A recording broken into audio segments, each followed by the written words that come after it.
Okay, today we're going to be starting to add our capstone crushing logic.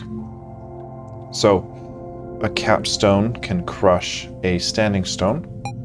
So if we have a capstone like this, instead of not being a legal move, because it's a capstone or because it's a standing stone, we need to add some special logic saying if the only stone in our mouse stones is a capstone, then a standing stone will actually be a legal move. And then we need to add where if we click on it, our capstone will get to be one stack order higher than the occupant of that current grid, and that capstone stone type, or that standing stone type, will get converted into a laystone. So that's what we need to do today. Easier said than done, obviously, but I'm gonna go ahead and turn off turn back on our debug info, because that'll be helpful. And then I'm gonna turn off our instructions debug just for now, because I need to see values that will help me debug.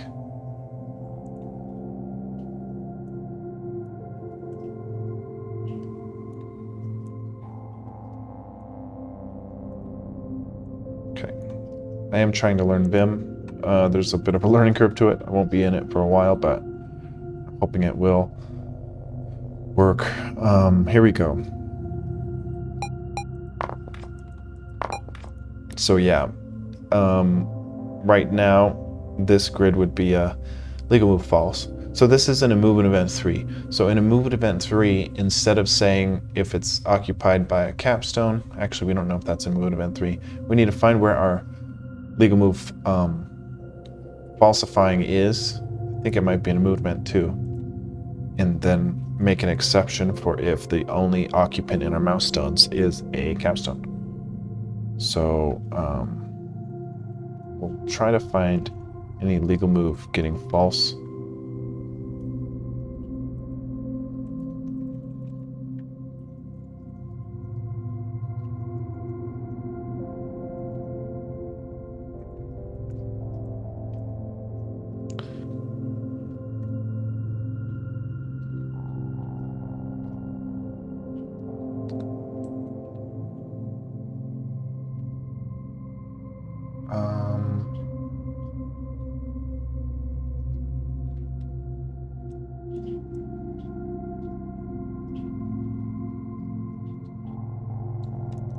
We're falsifying legal moves here if it's a capstone or standing stone, or this is okay because this is just the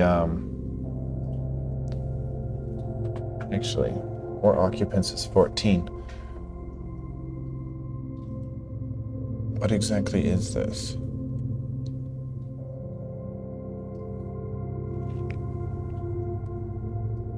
So the first thing we do, and this is a movement event 1, so this should be legal move status based on what our stack control is. And then we say if oh,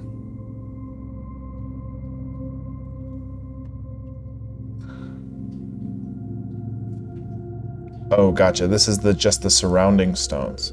So this is just the legal move false if we're surrounded by capstones or standing stones. So this isn't actually when we need to find it. Here. If it's a legal move, it does not equal 1. So this is all the middle cases. So this is the same story. So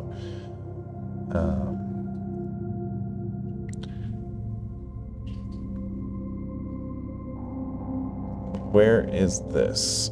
Is this in the movement event 2? Movement event 1 still? Really? Yeah.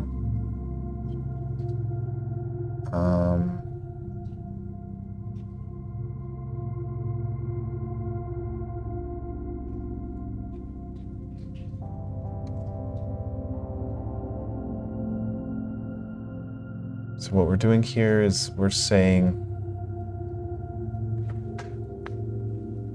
that we're no longer a legal move if our stone control is a standing stone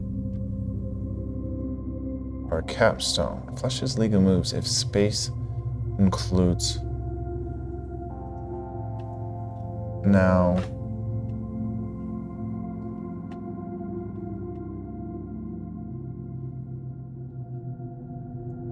I don't get this.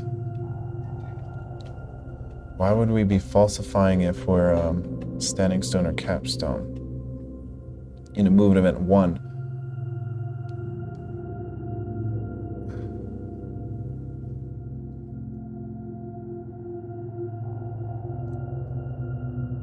I'm a little confused here. Movement event 1. See, what's weird is we have a standing stone or a capstone. We're in a movement event 1 right now, yet our capstones and standing stones are not legal move false. So why do we have that?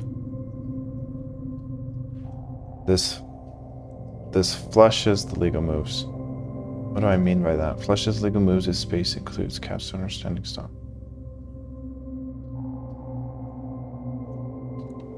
What do I mean by that?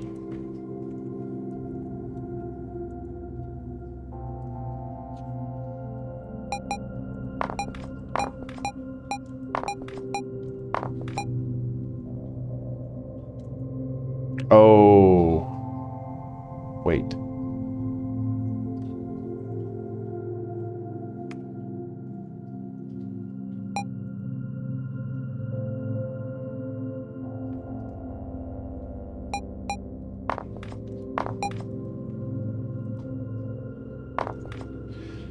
I don't know. I don't know if we need this. Why would we be flushing legal move if we have stone control?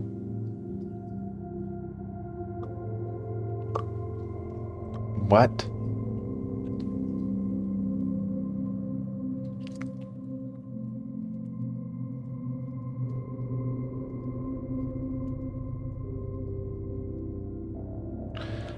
I don't know why we have this. Flushes legal moves if space includes capstone or standing stone, but in a movement event 1, it's not flushing those legal moves. Oh, you know what? Okay, no, I get it. It's that once we pick it up, see, look, legal move true, but once we click it, it's no longer a legal move, so you can't select the stone you just came from. Okay. But we turned that off. So how is it falsifying it? How is it actually working just there? Because it's a movement event 1. See, that's a movement event 2. No, movement event 3. Jesus, okay. I don't know why we need this. I don't know why we need this, and I'm very confused why it doesn't break anything when we turn it off.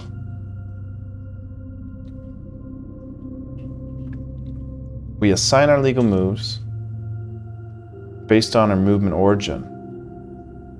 Now our movement origin gets assigned as soon as we click in a movement event 1. Now as soon as we click in a movement event 1, as long as it's a legal move we clicked on, we're gonna take the stones from that place. Then we're gonna, depending on which grid we picked, it's gonna populate potential legal moves orthogonally. And then we need to falsify any legal moves orthogonally if it's a stone control of a capstone or standing stone. Okay, so this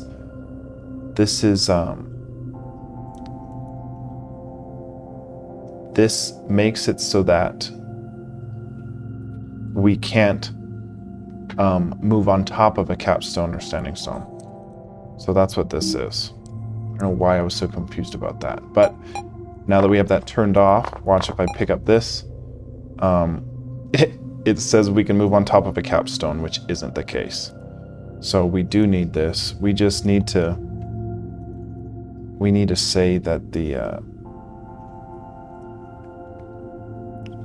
this is saying makes movement on a capstone or Standing stone, impossible. But the thing is, we need it to be possible if the thing you're moving is only a singular capstone. So this is kind of where we would need to do it, I think. Because instead of it being a legal move false here, it would be a legal move true if, not if it's a capstone, but if it's a standing stone. So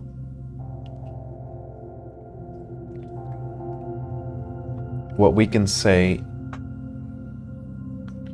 and would we do this in movement event 1 here? Let's see. Let's say we have a standing stone and a capstone and we're about to crush it. Now movement event 1,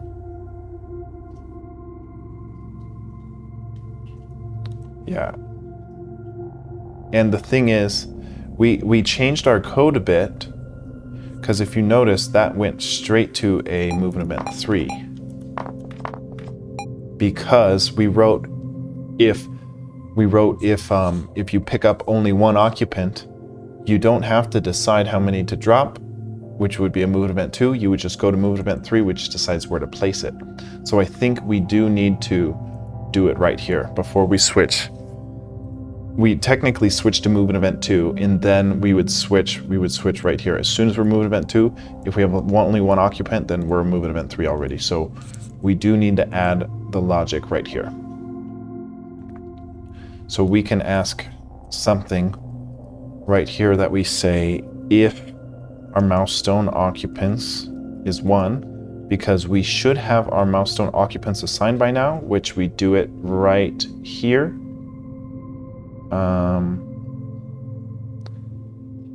We copy the amount of stones into our occupants right here. So we should have the correct amount of stones in our hand at this point. So if the amount of stones in our hand is 1, and mouse stones dot members, so like the only member in our mouse stone is a stone type of a capstone, then we need to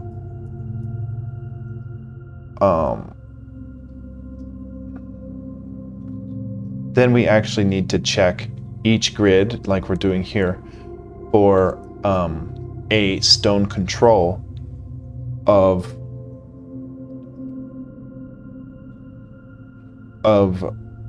standing stone, because we can crush it. So if any of the grids have a see, and this is weird because we don't want just any grid. Shit. Yeah, we need to do this in our cases here, in our shit. Hold on. Yeah, I think we need to do this.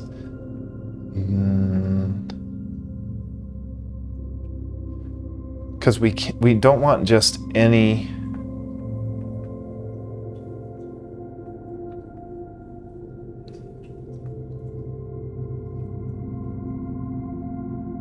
Okay, yeah, we don't want it here, exactly.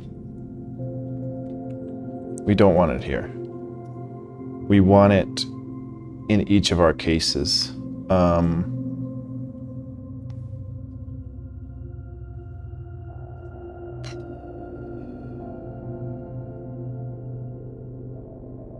a little stumped.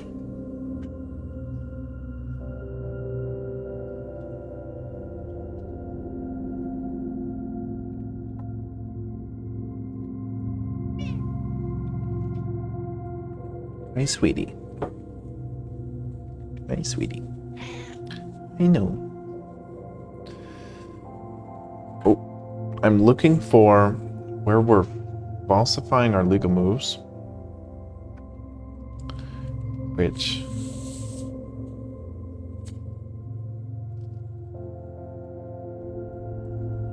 oh my god, hold on.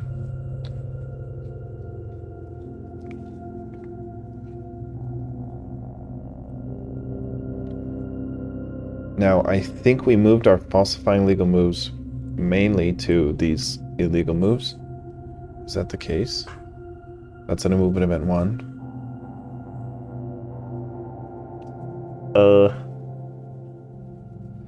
Because the problem here is we want to only make a standing stone a legal move if we have one occupant in our hand and it's a capstone and it's directly orthogonal to our movement origin.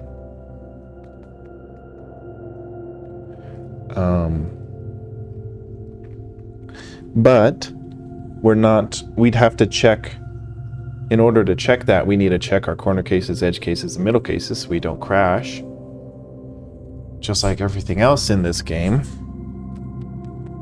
And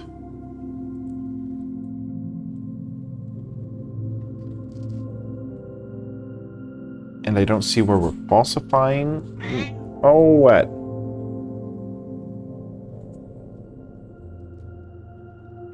Here. We're falsifying some here. Jeez, what even is this mess? What is this mess? We're checking our orthogonal spaces if it's a standing stone, capstone, or occupants of 14. Okay, so this is if we're completely surrounded. If we're completely surrounded, so I want to write this. If laystone or if grid is completely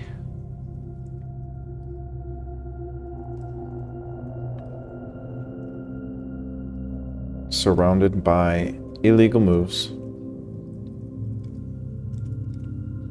then we are an illegal move.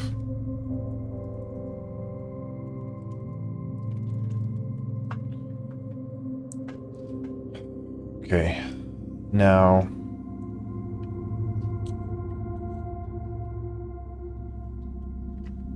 I think we have to take a look at our illegal move functions.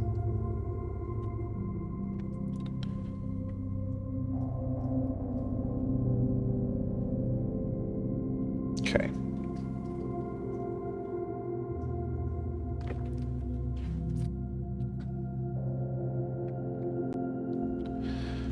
Yep. Okay, I think we need to add it to our illegal move functions, actually. Because we start off as a legal move, meaning it was directly orthogonal, which we need to check for this case. Then we ask if we are completely surrounded. Not completely surrounded, but just if all the other ones. See, so these functions should be named something different, actually. But this is actually doing something different, because this is saying, this is like falsifying a legal move. If, I guess it makes sense we'd call it that, but I don't fucking know. This function's only to falsify our grid from being picked up. Which should be... When do we actually use these? Yeah, we do this in movement event 1. Yeah. So we detect whether or not we are completely surrounded. Okay.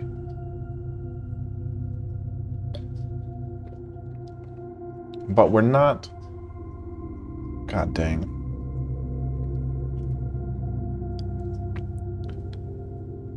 Literally, I have to just walk it back from the very beginning and just look at what it does. For movement event 1, we're going to go ahead and run all this code to check whether or not we're a legal move for picking it up, which isn't the problem.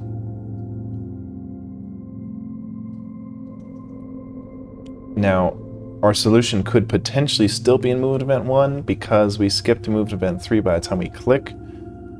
But I need to kind of check and see where exactly we're getting set to a false if it's a a lay stone or capstone, and we need to make a little adjustment there.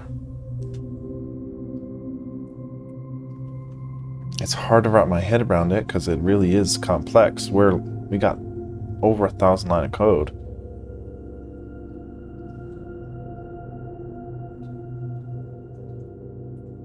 Okay, so if I would feel like it'd have to be after we lock in our movement origin.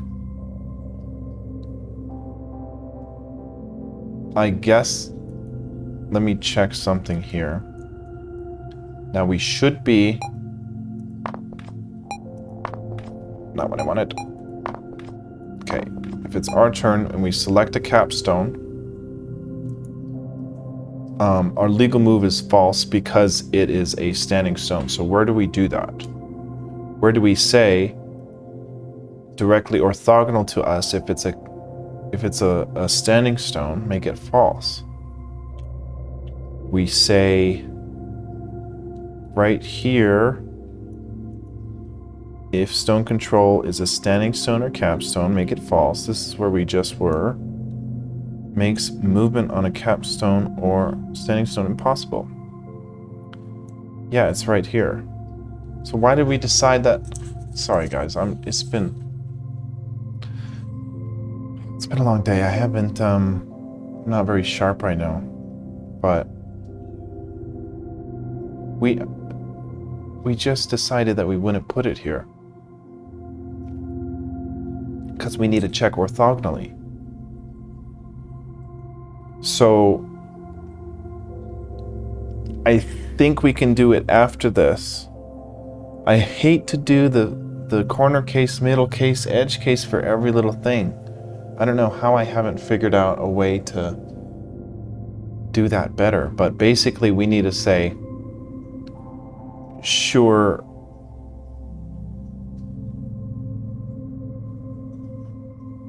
you know what?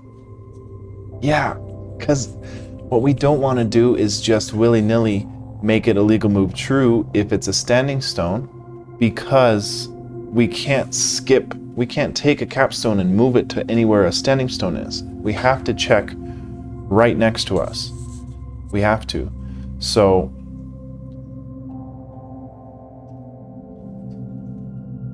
we can either only falsify capstones because we know for a fact you can't move on a capstone, and then we can check every single grid for stone control, every single surrounding grid. Yes, every single surrounding grid for capstone status, for standing stone status. And if, yeah, but we need to falsify standing stones directly next to us if it is not a capstone. So I think we need to keep this in.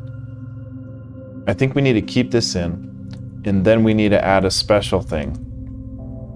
That is capstone, or no, we would call it standing stone crush.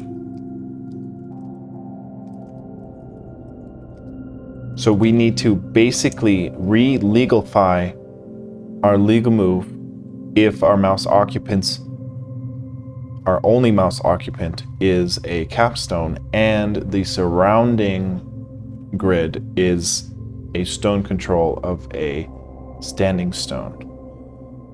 So I think that's right. Sorry it took me so long to find that. It's really took me however many minutes just to find out that. Obi, leave him alone.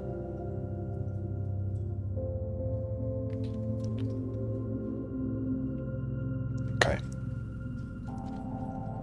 So we need to say, we don't need to cycle through every grid like we do here.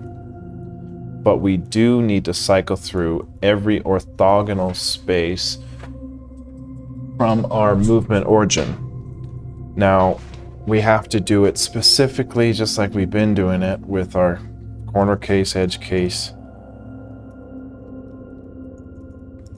and middle case.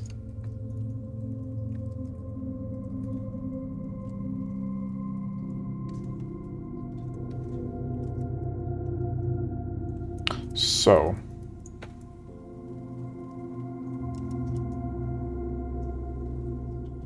corner case would be if our movement origin row. Now we've got 4 corner cases. We got a top left. Obi, leave her alone.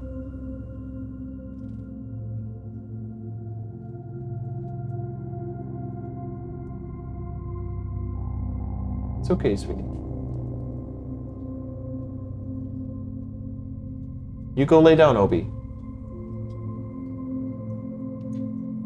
Hey, you don't bug her. Go lay down. Go. Lay down. Okay. This is a top left case. We're always doing this, man. We're always doing this.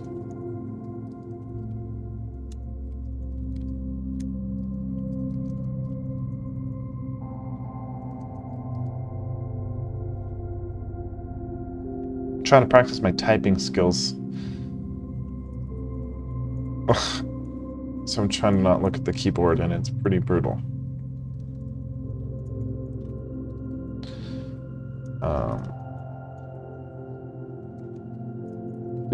It's very bad. It's very bad.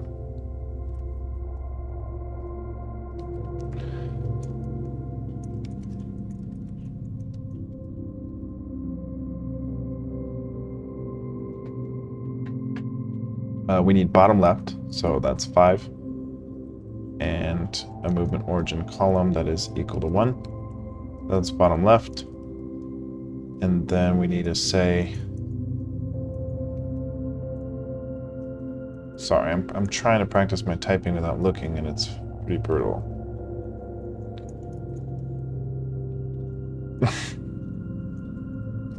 Where's the M, homie?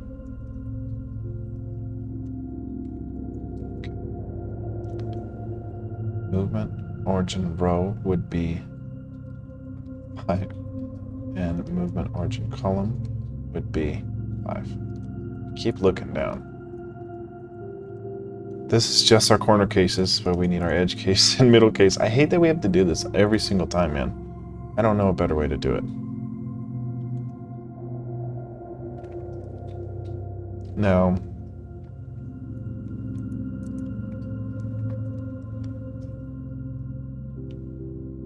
what we're trying to do here is re-legalify any surrounding grid. So if our movement origin grid's in the top left, we have to check the right grid of us and beneath us for a standing stone only if our mouse stone occupants dot members index 1 dot stone type is equal to a capstone. So we'll do that first of all. We'll only check this if our mouse stone dot members has a field of a stone type equal to that of a capstone. So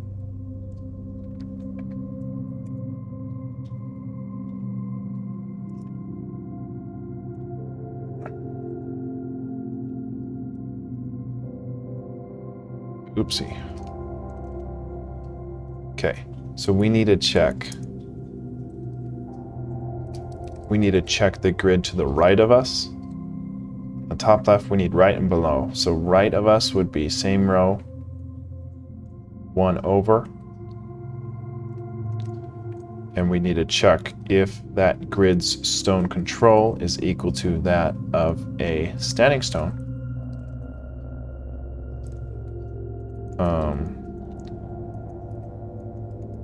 And then we also need to check if our grid beneath us, which would be our row plus 1,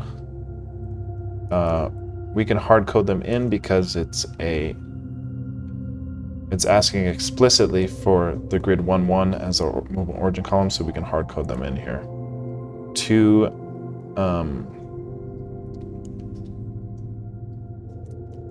2, 1. same column, one row beneath us. If that stone control is equal to a standing stone. So if either of those are equal to a standing stone, then we need to actually say that grid at that location dot legal move would get actually true, because we could actually move there if we have a stone type of CS, but it's actually not that. It's actually if our mouse stones dot occupants is equal to 1 and that occupant is a capstone, then we should be able to move on top of a standing stone. So let's try this out and see if this is at least legalifying the right thing. Legal move gets, come on, where's the equals? Gosh.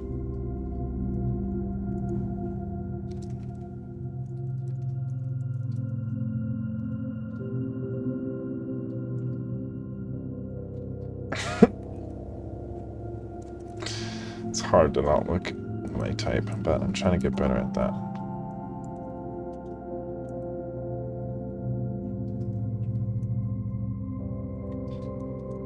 Okay, so if we place a capstone surrounded by standing stones in 1-1, we should have a legal move. Oh, come on. We're not even a legal move here. Why would that be the case?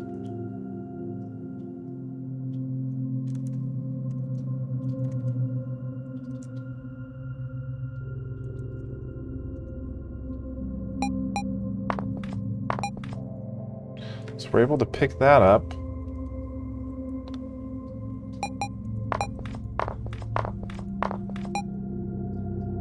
We're able to pick that up. Oh, it's because... Okay, it's because we're doing our special thing where if we're surrounded... Yeah, that's one more thing to think about. If we're surrounded, we're falsifying.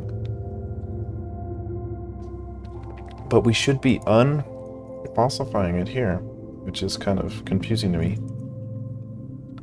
Let me see.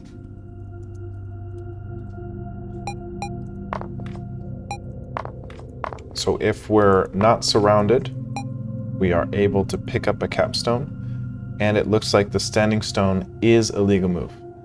But what's weird is if we are completely surrounded, then we can't pick up our stone. Now, where is that happening? I thought that was only happening in our illegal move function, which we had already done. Up here, you know, we do these illegal move functions right here. But we should retruthify it, which is what I don't get. Why it would still be busted. Yeah, we set it to be an illegal move of false. Oh, we need to set our actual capstone to be a legal move. So what if we say, in this scenario, we would just explicitly say, hey, the grid at this location is a legal move, by the way. But this is after we click, so that won't actually work. Yeah, this is after we click. And we can only click on something if it is a legal move, so we have to do it. We have to only run these bottom... If the... What do? We need to...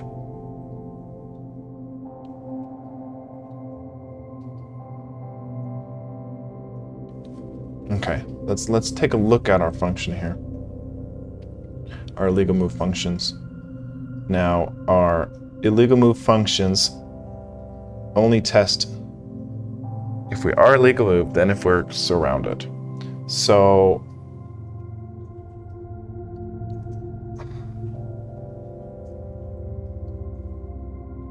Oh my god.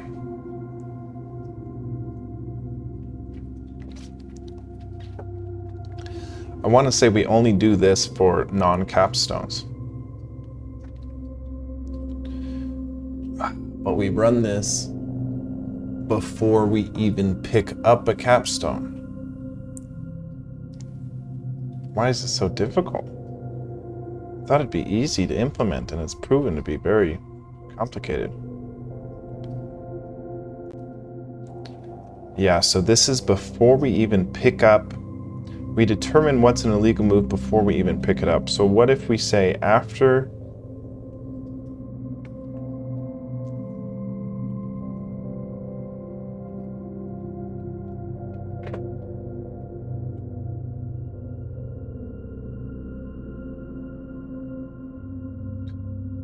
before we click on a grid in our control, we need to have retruthified our capstone.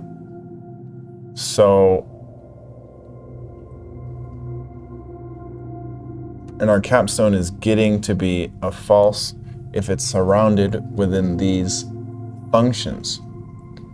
So how do we not?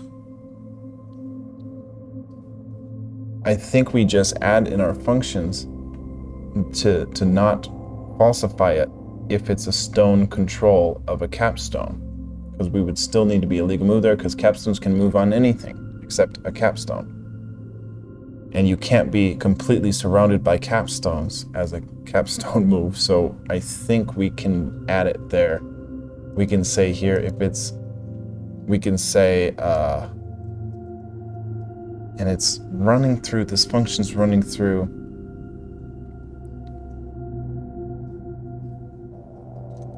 I think I want to add saying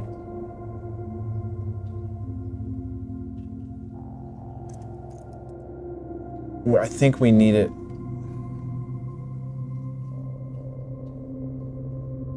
so we're no longer a legal move if we're surrounded by capstones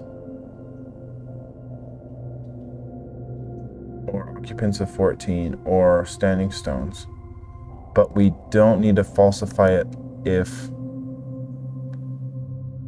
the grid we pick is a capstone, but we haven't picked a capstone yet. We haven't picked anything yet. So this is getting preemptively false.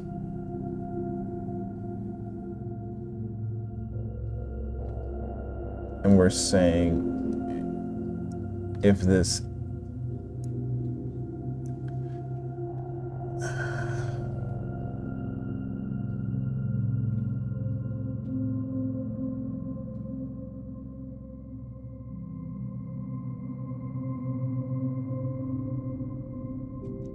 what do we pass in as IJ to our illegal moves?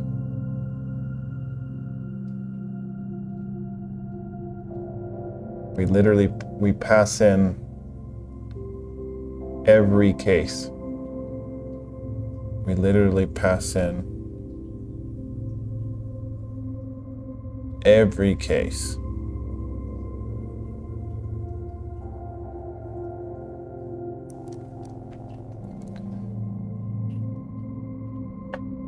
In case of our corners. This is like ridiculously complicated. I didn't think it'd be this complicated.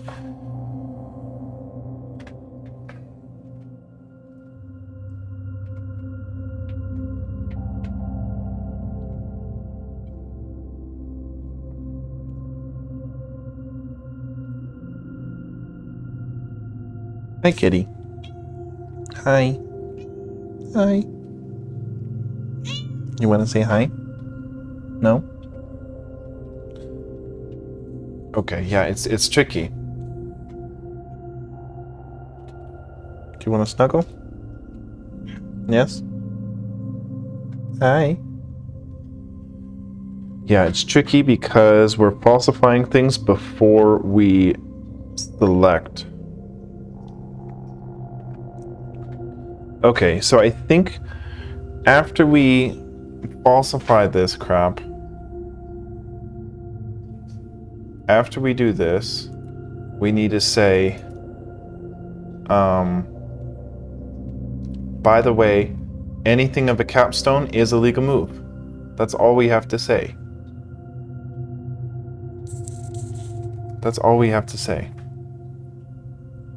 We just say for I gets 1, 5, nested for loop, for j gets 1, 5,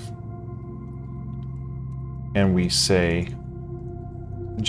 we basically just undo what we did if it's a capstone. And we say if that grid at ij, if any of the grids has a stone control equal to a capstone, then we are a legal move, because we can't not be a legal move if we're a capstone. So we would say that grid at ij gets to be a legal move. And now, even though we're in a corner and surrounded by standing stones, since we're a capstone, we should be true.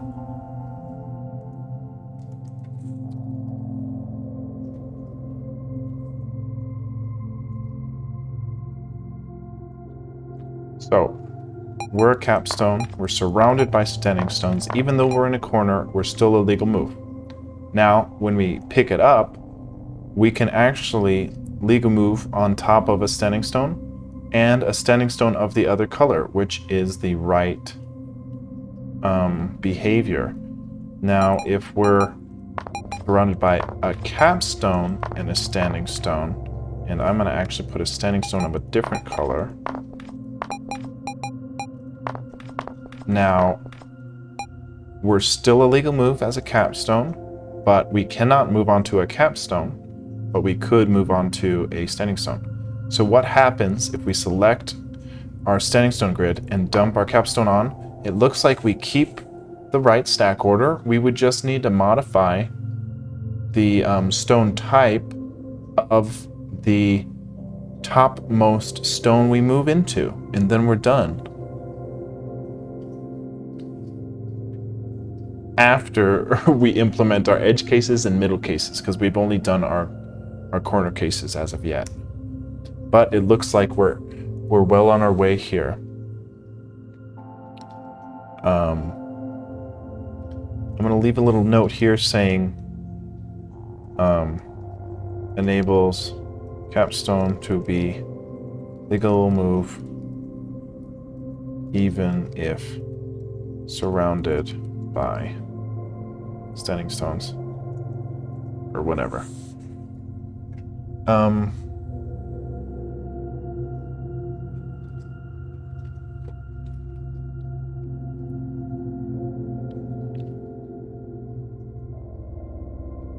This is great, man. I love this. I love looking at all the work I've done. Dude, this is wild. 1,300 lines of code.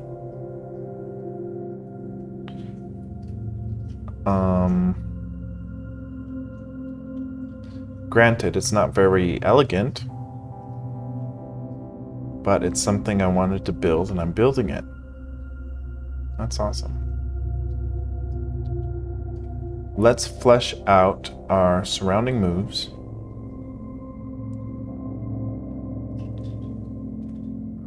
Standing stone crush. Cool. Yeah, let's finish doing this, and then we'll worry about placing, because by the time we can only crush a standing stone if we can only crush a standing stone if it's the only occupant in our hand, which I thought we were doing, right here. If we only have one occupant, then we can go ahead and crush if we only have one occupant and it's a capstone, then we can go ahead and crush these standing stones. Cool. So let's keep going. So if we're a top right, then we need to check our left grid and our below grid.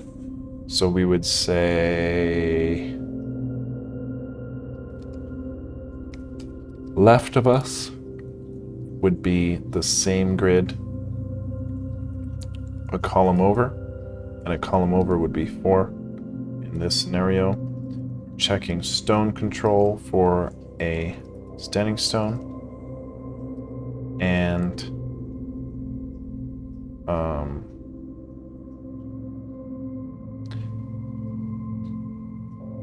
we can save these lines. We can save some lines here by saying if this one's a standing stone or this one's a standing stone, then go ahead, legal move true. So we can say if the one to the left of us or the one beneath us, which would be a row +1, same column, dot stone control,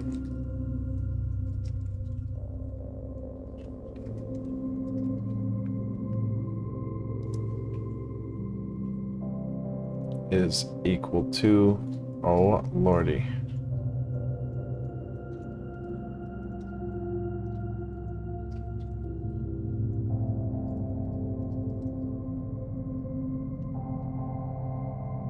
I'm gonna have to really practice typing.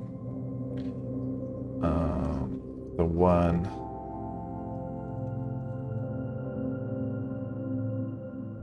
so our top right, we're checking the one to the left of us, yes, and the one beneath us, yes, for stone control of a standing stone, and if that's a standing stone, then yeah, we can't just combine this because we have to change a different legal move, so we can't just do that. We do need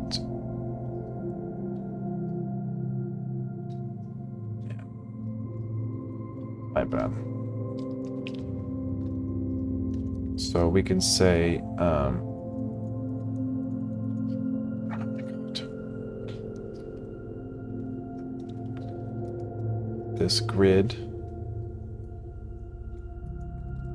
I'm just gonna look at the keyboard for now, and then I'm gonna be practicing typing in the future. I'm just trying to get this done.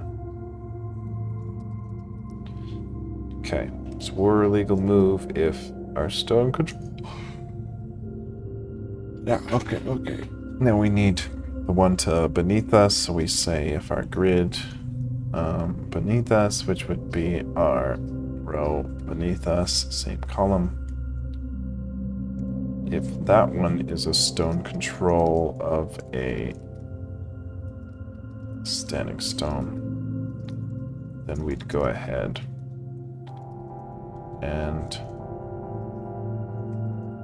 allow a crush in that grid.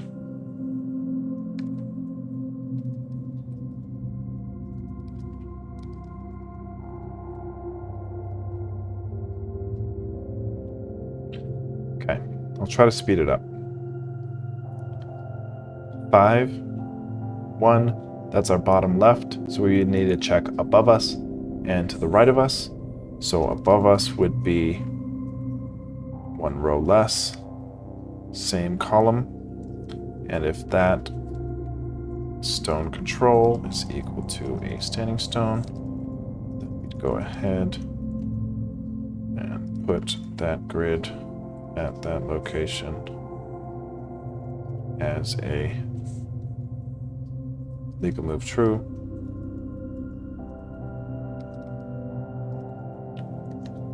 And then we'd say if the one to the right of us, which would be same row, so we'd say grid 5, column over, that stone control is equal to a standing stone, then we're gonna be take a move. Now, our bottom right, we need to check above us and to the left of us. So above us would be same row, no, 1 row above, same column. We would check our stone control for standing stone, and if so, would make this grid a legal move true. And then we need to check that's above us. So we need to check to the left of us, which would be same row, one column to the left.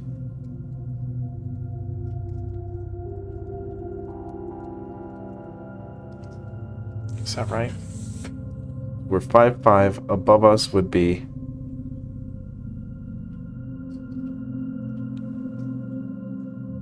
4, 5. Yeah. And then left of us would be 5, 4. Yep.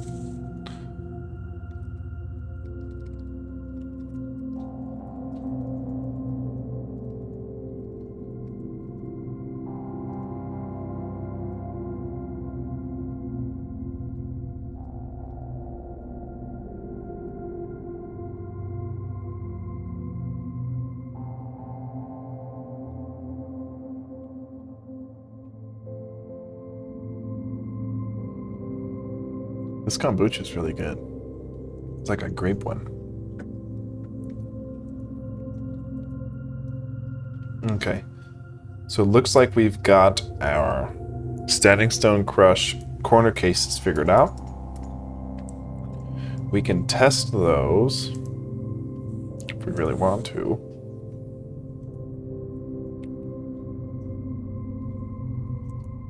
What?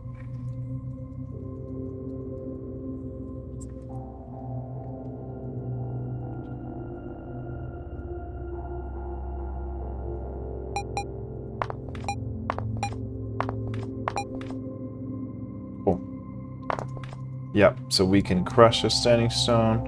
We don't really crush it just yet, but might as well check our other cases to see if we've done it correctly. See what... So look, I just ran it and it crashed. Now look, I run it again. Why is that crashing?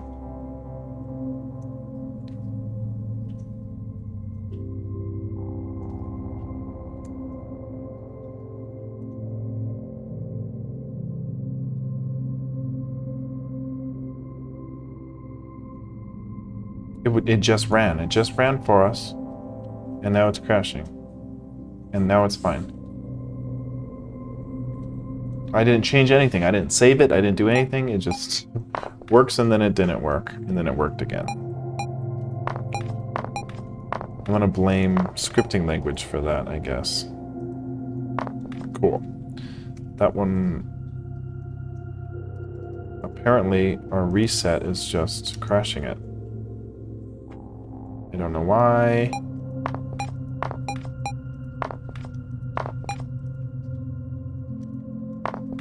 Okay.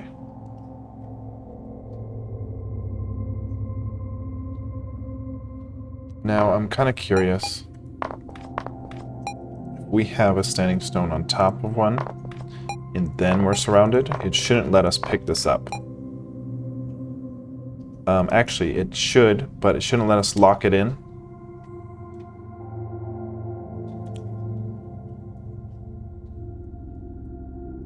Just problem after problem. Where did we crash there? 1027. We crashed on this lowest running occupants. 1027.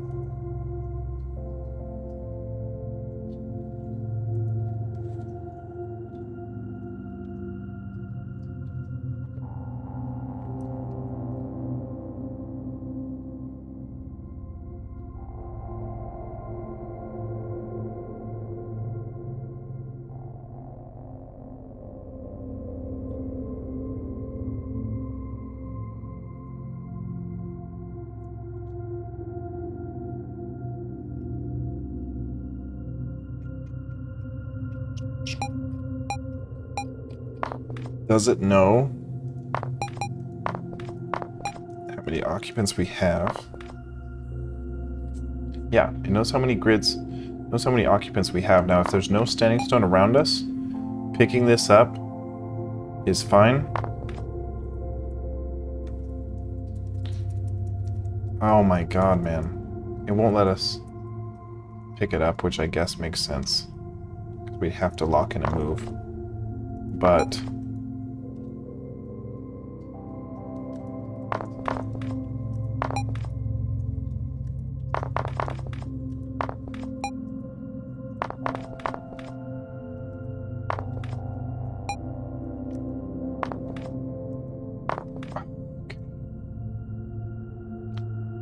I don't get why we crash if we are surrounded by standing stones. We pick up more than one. Actually. Wow. It's just jacked, man. There's more shit we gotta think about.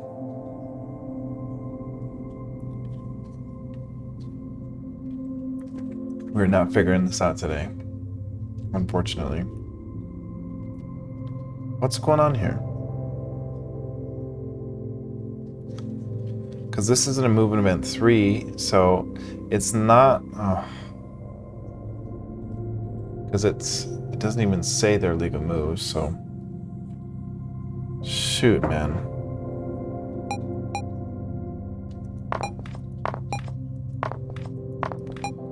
So this is working fine. There's one occupant, it works fine. It's when we have more than one occupant and we pick up. Now, this is a legal move because it's a stone control of a capstone, which would always be a legal move. But once we click on it, we're in our movement event 1 now, and once we click on it, we have more than one occupant. So, it does not allow us to drop on a standing stone because we have more than one occupant. But if we have only one occupant, it still does not allow it because we're in a movement event 3.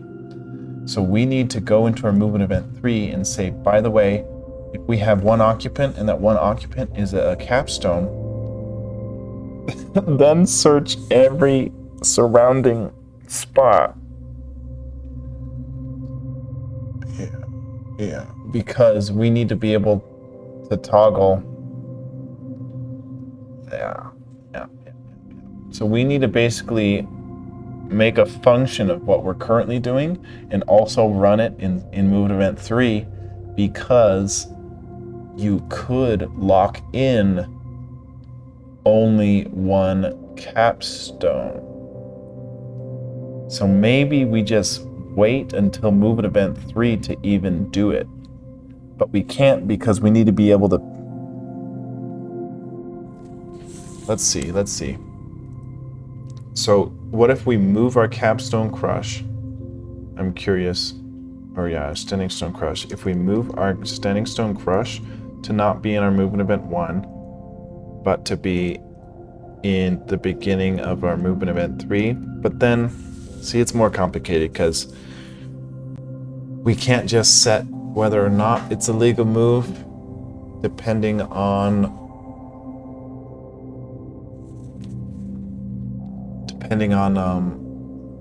actually, yeah, why couldn't we?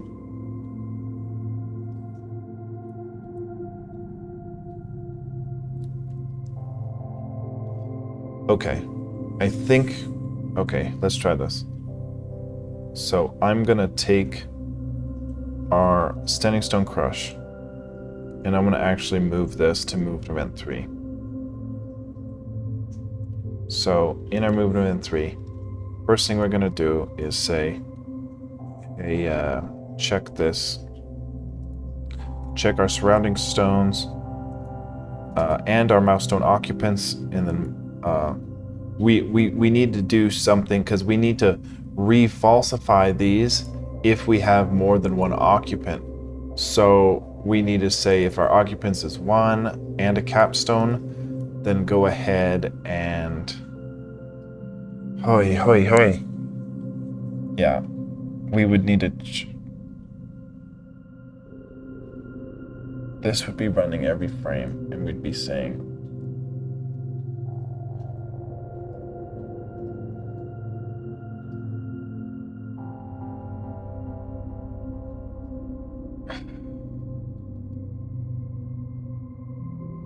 because we can't just blanketly falsify every legal move. We need to only falsify the legal move if it's a standing stone and it's directly around us, and we don't have one occupant anymore. But let me just see if we move it to movement 3, if it even still works.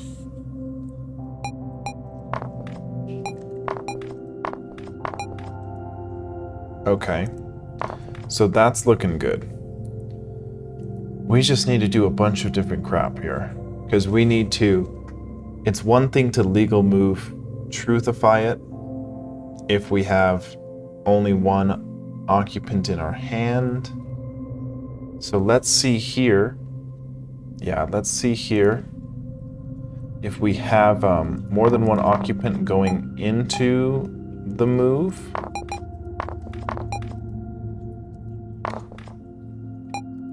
If we have more than one occupant going into the move, we can't actually move it. Dude, this is a whole nother...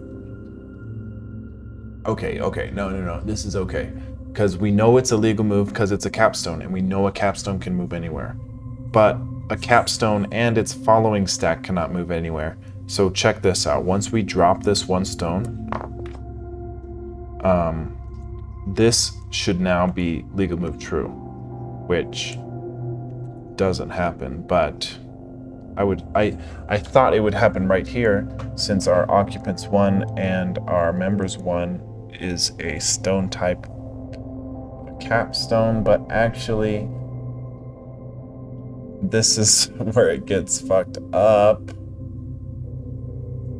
because our members 1 is actually the bottom stone. Because we picked up 2, our members 2 would actually be that. So if I were to just say, actually, yeah, that wouldn't even allow us to pick it up. So instead of members 1, we would do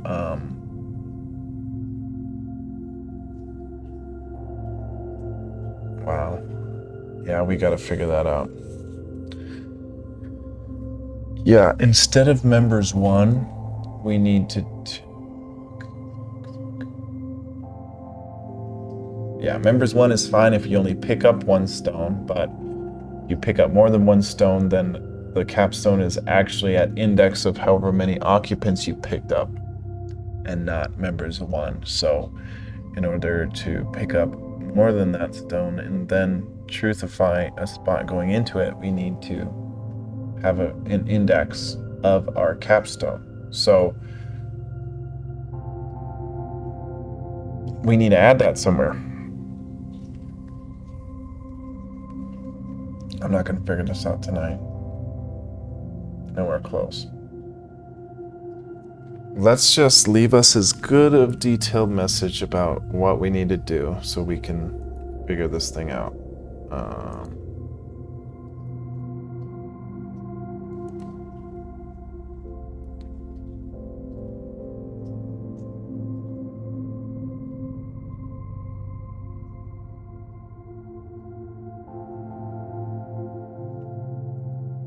Okay. What do we exactly need to do? We don't even know. So many things.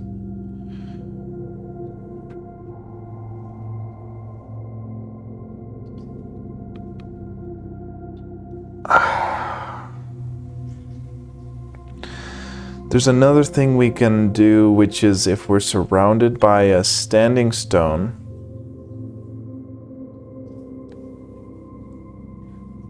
we could say, I mean, if we're surrounded... Yeah, we just need to do this somehow.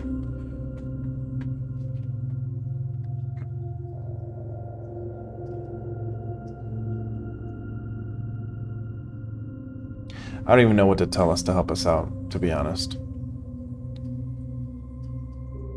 I haven't wrapped my head around the problem fully yet, but it's a better idea to have Standing Stone Crush in a movement event 3.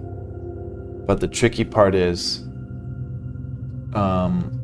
we need to allow a legal move on a standing stone if we only have one mouse occupant in our hand, and that one occupant in our hand is actually a capstone. Now what's screwing us is the index of the stone type, because that's variable depending on how many stones you picked up. So we can't hard code in a 1 here, because that only works if you picked up a capstone when it was the only stone in the grid. And then on top of that, sure, if that were to have worked, then we would become a legal move true if it's a standing stone we're trying to move on top of. But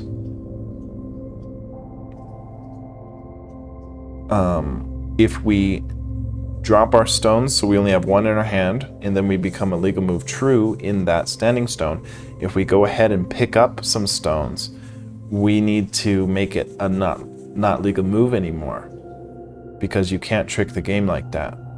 You can't trigger the legal move true and then pick up your stones again and then move all of your stones there, because a capstone can only crush a standing stone moving solo. And since we have the ability to drop and pick up stones before you lock in your move, we need to be able to adaptively toggle our legal moves depending on what stone is in our hand, how many stones are in our hand, if we've got a capstone and we're surrounded by standing stones. So that's what's weird about it.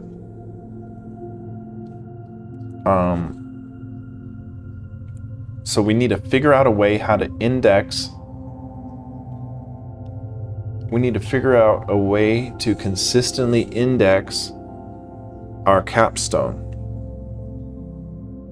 So I feel like we're probably going to add a sort of capstone index field to our occupants, and once we pick up a capstone from there, we get a special capstone index so that we don't have to hard code a 1 in here, and then we're going to be checking for the capstone.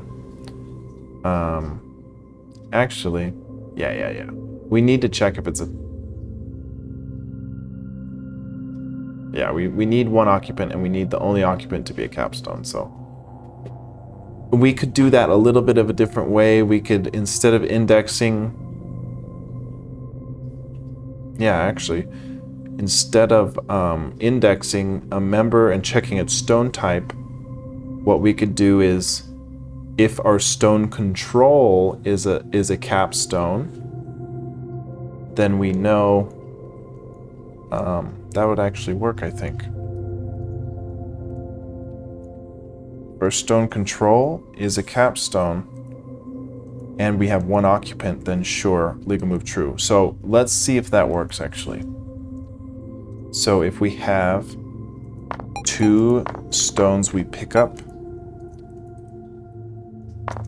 and the capstone's on top, and we're going into completely surrounded grids with standing stones, which otherwise would be an illegal move, but in this case, since it's a capstone can move anywhere. But when we pick that up, we can't move anywhere, because a capstone can only move on a standing stone if it's alone. So if we dump one stone, see, I was thinking this would actually make us a legal move true here, because a legal move, because it's alone now. It's an occupant 1, and it should be a stack control. Oh, stack control. Oh, it'd be stone control, not stack control. I did stone control. Okay. So yeah, I don't know. I don't know. What is our mouse stone control at that point? Because this is running every single frame, so it should get a legal move true, because the surrounding, it should work. Let's print up our stone control real quick.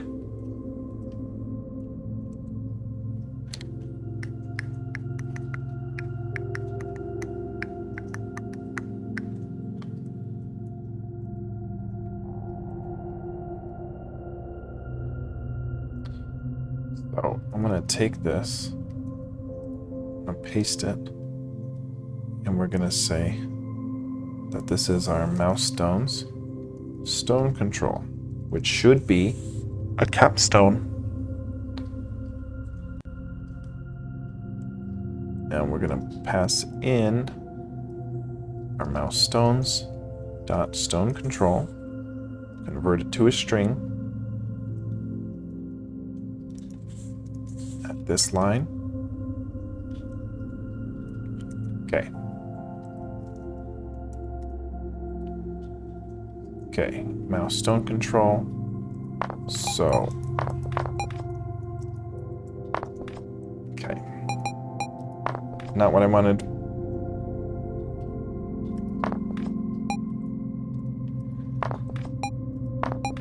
Okay. Mouse stone control is nil. So we are not assigning our stone control upon picking it up. Now, do we have stone control of our grid? If that's acting right, so we can actually just, since we know we're testing grid 1-1, we can just say grid 1-1 stone control, and we would just say 1-1 stone control.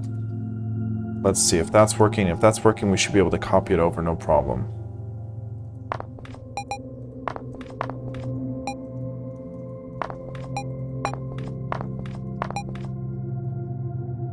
I didn't check. I just picked it up. Okay.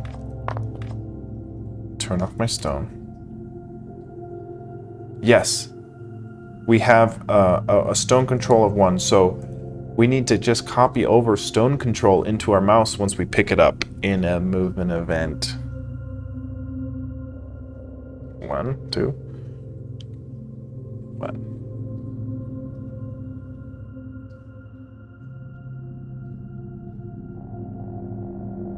See, look, we do not copy over stone control when we should.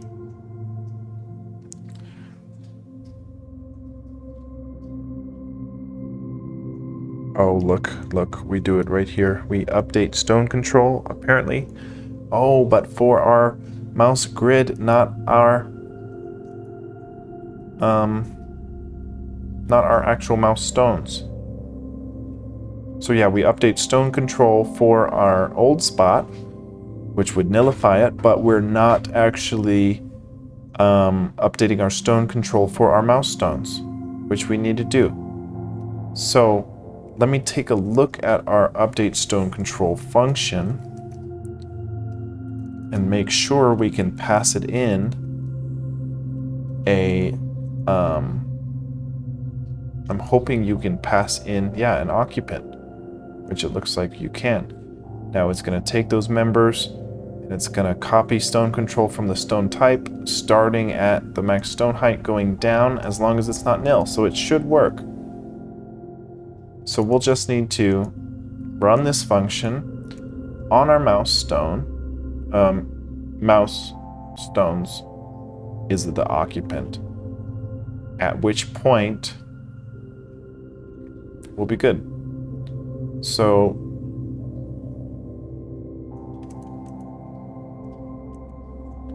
right here. So once we click to lock in our movement origin grid, that's when we pick up all of our stones into our mouse stone occupant. So then we need to update stone control for our mouse stones occupant, which now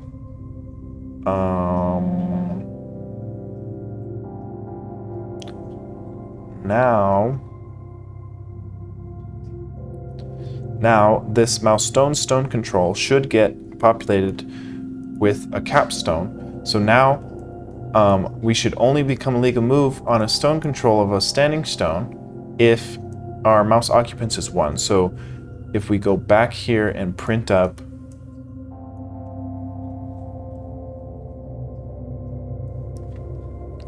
instead of this one, We actually don't need this anymore, so we'll just... I mean, I'm assuming it's going to work, but we'll see. So let's give us more than one stone there. We're surrounded now. Once we pick this up, we can't move here because we have more than one occupant. Now, I'm hoping as soon as we dump this stone, as soon as we dump this bottom lay stone, both of these will become true because we could move a singular capstone there. So let's see. Yes, yes. Hell yeah. Cool. Now the problem comes when we have more than that amount of stones. So like if we have 3 stones, for example, because with 3 stones, when it's your move, watch this. You dump one, still can't place it. Dump one, then you can place it. Cool. But watch this. You can trick the game by picking up. Oh, why can't we pick up? We're not able to pick up stones. I thought it would crash there. I thought it would crash, or I mean, I didn't think it would crash there. I thought it would allow us to pick up a stone. So I'm kind of curious what we're doing in our movement event 3, where we don't allow us to pick up a stone once we've dropped it. If our capstone, well, yeah, that's kind of weird. That's what I want. Let me put that clear. I want it to not be able to pick up stones, but I don't get why it's working correctly because I haven't fixed it yet. Let me see. I would think that we would be able to pick up a stone once we've dropped it. Hi, sweetie. So in our movement event 3, let's look for our dumping of a stone. We can't.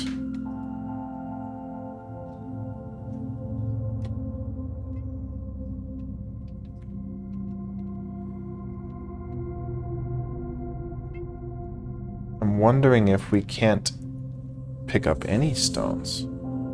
So look, let's see. If we pick up that many, we can drop. You're kidding me. You're absolutely kidding me. What? Hi, kitty. Oh, sweet kitty. Nice, so sweetie. Bro, this is ridiculous. This is ridiculous that it would just crash on me like that and then it would be fine.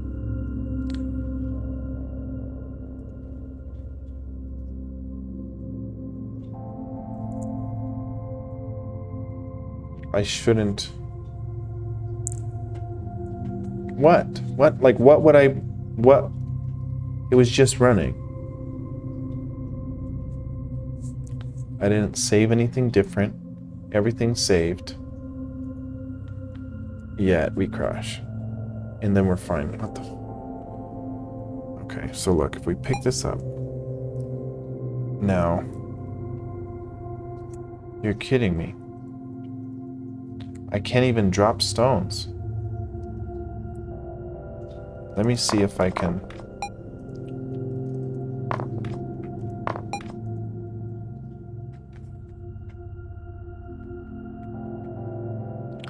Gets really disheartening.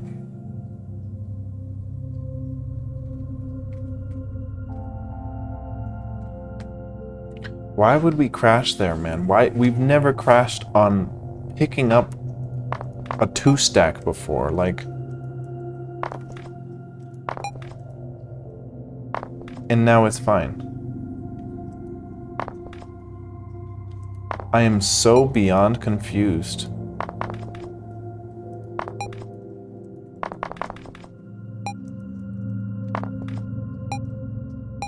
So I want to see if we can dump stones and pick up stones, and we can. Now I want to see if we can pick a grid, dump stones, and pick them up, and we cannot. So how did we break that? Because that's the thing that was working when it shouldn't have been, because this is broke now. We can't pick up stones anymore in our movement event 3. right? Oh, it's a movement event 2. We can dump stones, cannot pick up stones. So movement event 2, why are we able to do that? Movement event 2,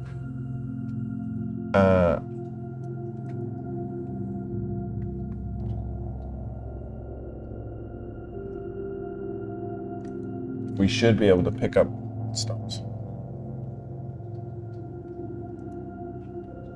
Is our dropped-in movement origin not working for some reason?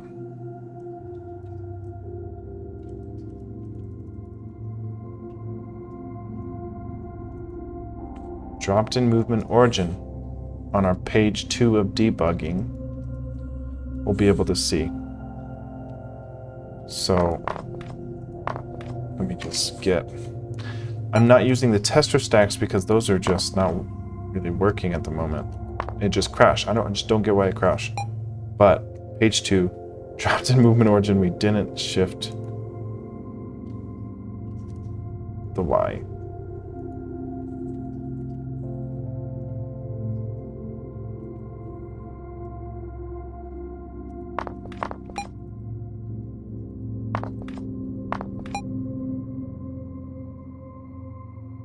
Okay. Dropped in movement origin 1. We should be able to pick up that stone. We should be able to pick up that stone. How come no?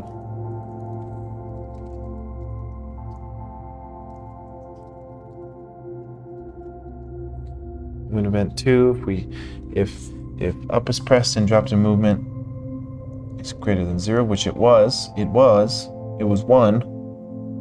then we're going to go ahead and pick up a stone from the movement origin with our option 1, which should be our movement origin.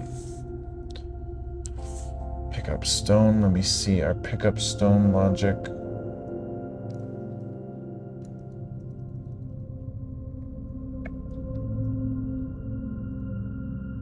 Our option was 1 and our dropped in origin, yeah.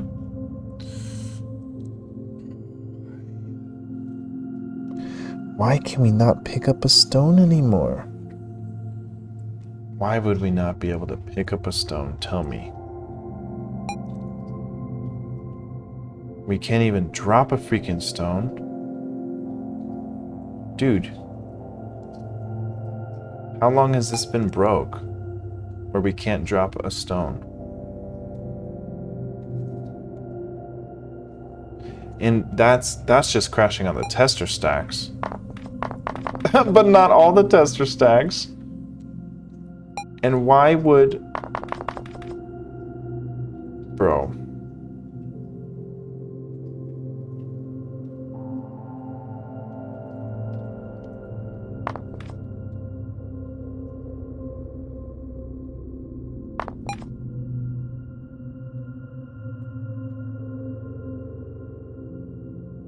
We got bigger fish to fry, man.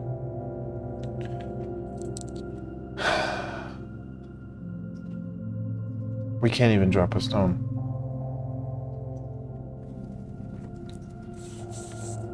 I mean, that's in a tester stack, but then we can't even pick up a stone otherwise.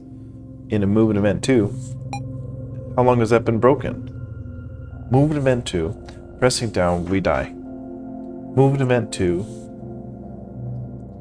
in this scenario, not a tester stack, if we pick up that stack, sure, we can drop it, but we can't pick it up, even though our dropped in movement origin is 1.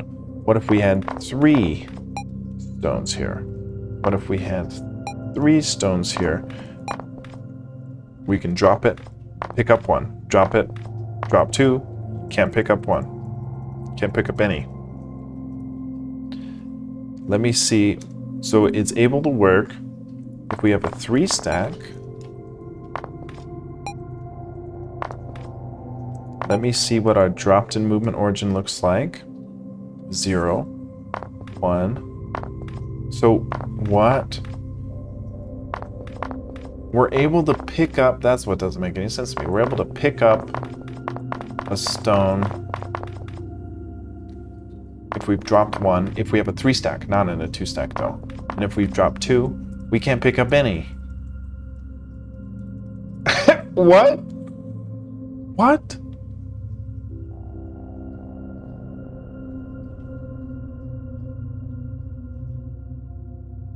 Moving event 2.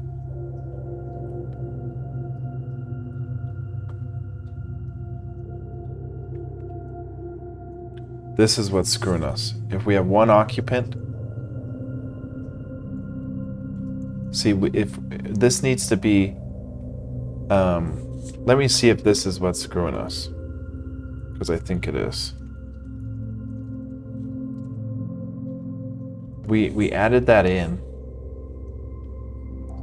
to advance us to movement event 3. Oh, that's what's happening. We're moving to movement event 3. So look, and now if we have a 2 stack here, we can pick up 2, we can drop 1. That's working now. That's working. Do we crash here? Do we crash here when we dump a stone? We still do, so that doesn't fix that problem.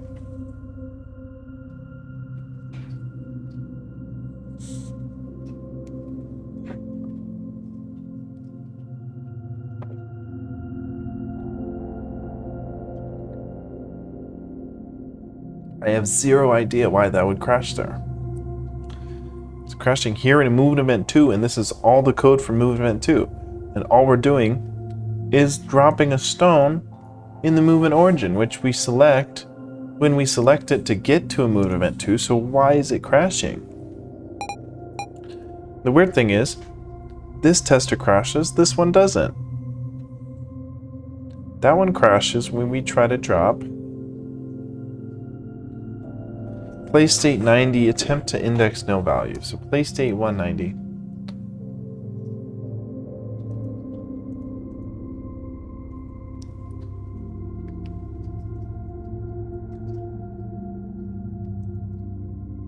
$190 is a nil value. Now, what's a nil value?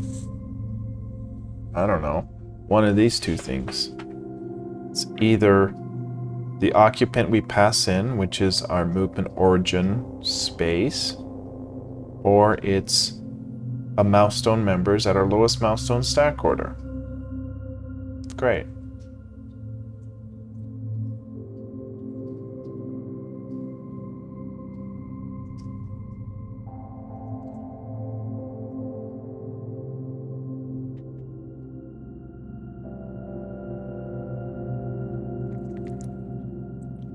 I'd hate to leave the episode on this, you know? With everything busted, things half fixed, the rest of it busted.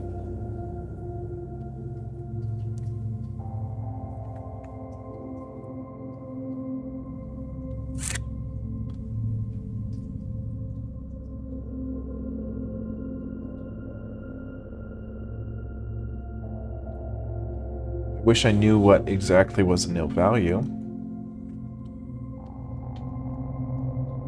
It doesn't tell us which one is a nil value.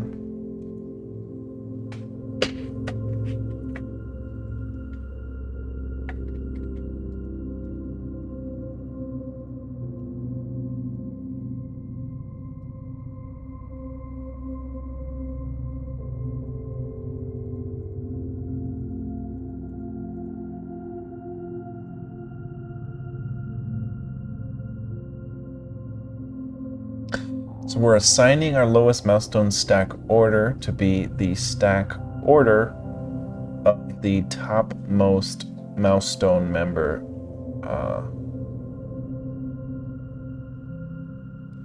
Actually, not the topmost, but the bottommost. Yeah.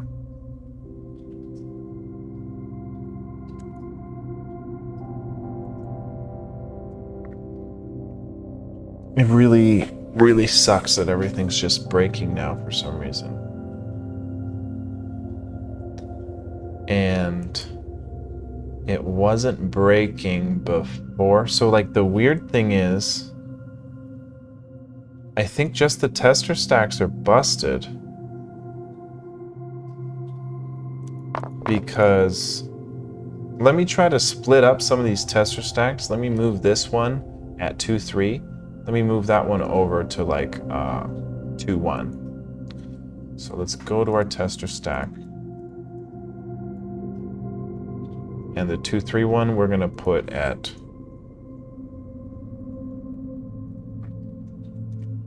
2, 1.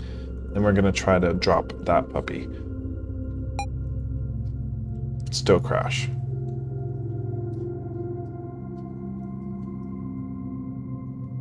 I think we're not assigning, we're not assigning our lowest milestone stack order for our tester stacks. It's just something we forgot to do.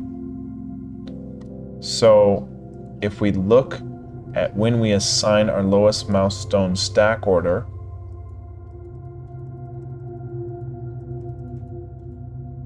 we assign it here, which is in the middle of a mouse press, but it is not in our tester stack logic. So we need to accompany that. So in our tester stack logic, when we go to tester, where is it? Tester populate, we are not assigning a lowest milestone stack order. Now, lowest milestone stack order, here's where it gets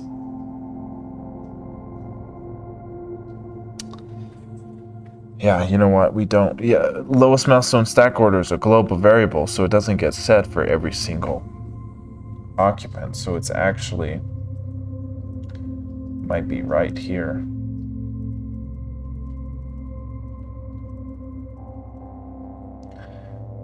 When we click to lock in our movement origin, that's when we assign our lowest milestone stack order. And it's after we copy all of our stones, no? Yep, it's after we copy all of our stones. I don't know why it's jacked, man. So let me just see if lowest milestone stack order is getting populated correctly for a tester stack pickup.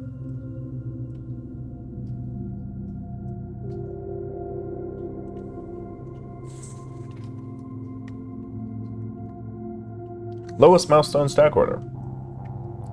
It's a global variable.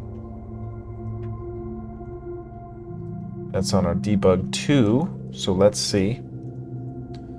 So now if we pick up, for example, this one, lowest milestone stack order 1, because there's only one occupant. Bro, you're kidding me. We can't even move a singular stone right now.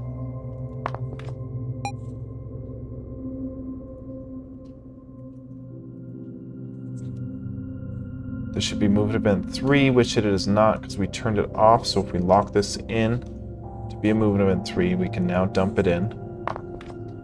Lowest milestone stack order of 2, because it was indexing a stack order that wasn't even there, which we need to keep track of because we need to be able to pick up the stones. So that I guess makes sense. But now if we take a look at our lowest milestone stack order when we pick up a tester stack, it's a 0. Which is wrong.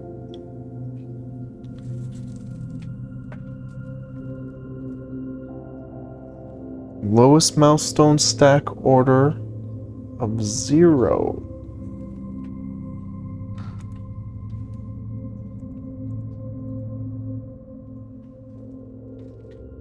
Now we're counting for the amount of max stone height. So for 5, we're counting every member of our mouse stone, and as long as it's not nil,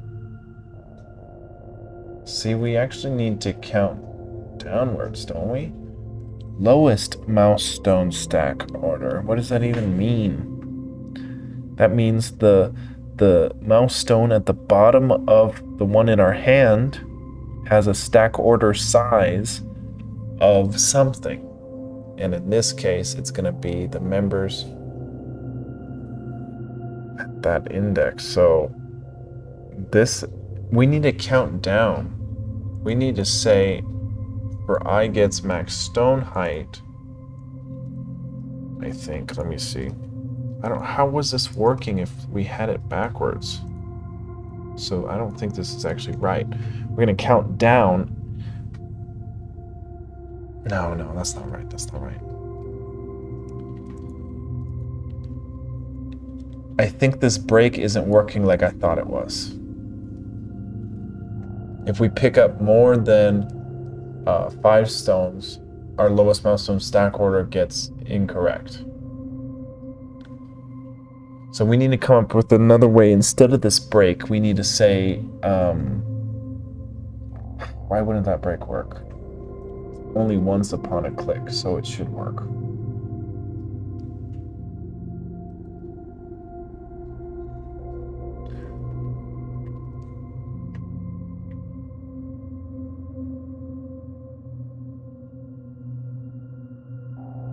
Okay, let's just try this, where we say we are going to count down, because we want the lowest milestone stack order, so we want to overwrite every descending stack order. So we'll just say now we're going to assign our lowest milestone stack order to be the member at the ith. But it's different than that. We want it based on the occupants. Milestones.occupants. We're going to count down.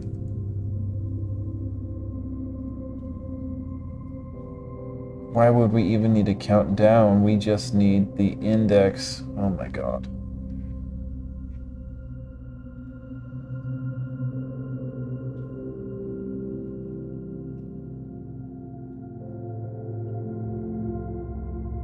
Yeah, we need the stack order. That's very complicated. We need this. We need to keep the stack order. What the heck is going on, man?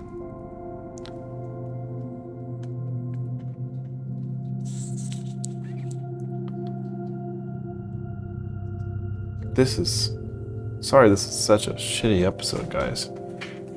Impossible to follow.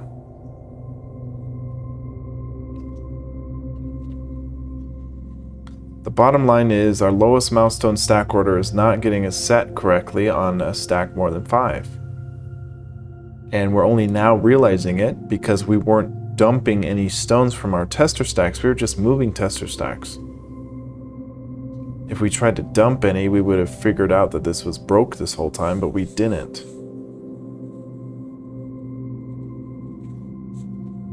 I think. Maybe on my laptop I'll pull up a couple commits ago and see if you can actually drop a stone from a tester stack, but I'm pretty sure it's going to crash.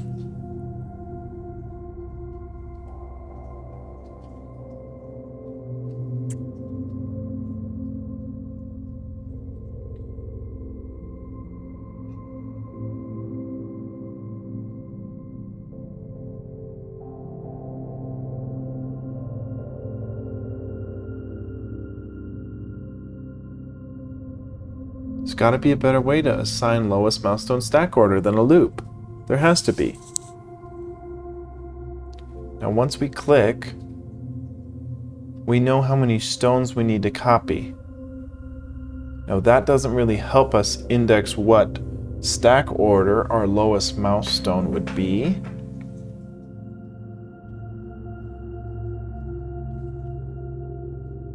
We can manually do it where we say if the occupants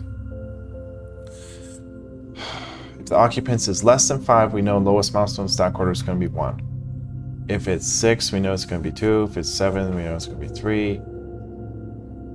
That sort of thing. But how?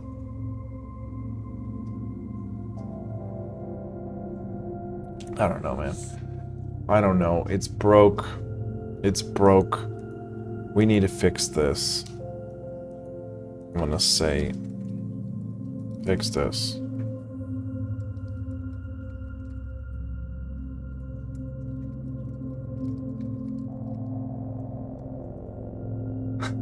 Yeah, super broke, super jacked, super awful. We can fix it. It's just, I think it's been broke for a while. We just didn't figure that out. But once we figure out our lowest milestone stack order, we should be able to dump stones again. Then we can continue on with our stone crush logic. It's just disheartening because once I find a bug, I want to fix it before I move on. And then I was in the middle of a feature which isn't finished now because of this bug. I thought I was going to finish it anyway, but let's just leave us a big old note saying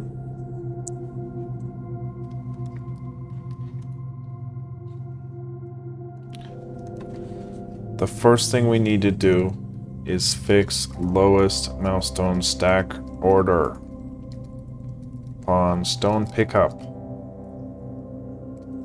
in a movement event 2. Now, as soon as we figure that out, and then we can drop stones again, then we can go ahead and continue to do our capstone crush logic. Sorry, this is an awful episode, but welcome to episode 201. I'm gonna git commit, awful git commit. It says started standing stone crush implementation found bug in lowest milestone stack order, which we need to fix. I'm leaving that in the commit just to remind us we can't really move on till that's done. I don't like that it's doing this anymore. Whatever.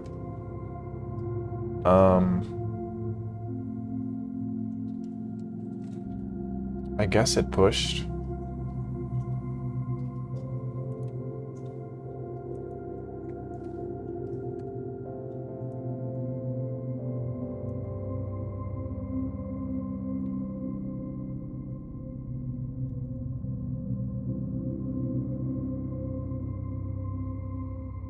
Yeah, it pushed. Okay. All right. See you tomorrow. We'll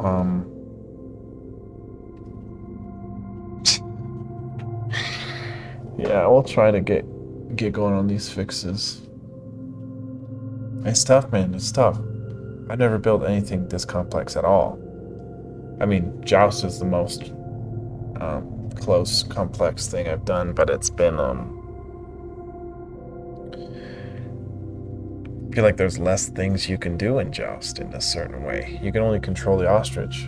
But this is like you can pick from a 25 grid space, and then you can lock in a certain amount of moves, and you can move into only a certain amount of moves once that is, and then there's a 5-part to your move, and instead of just updating everything every frame and then collision detection.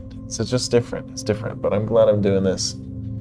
We're in the home stretch. I know I've been saying that, but once we get stone crushing, once we fix this lowest milestone stack order bug, we can finish our stone crush, then we work on win state, then we're basically done.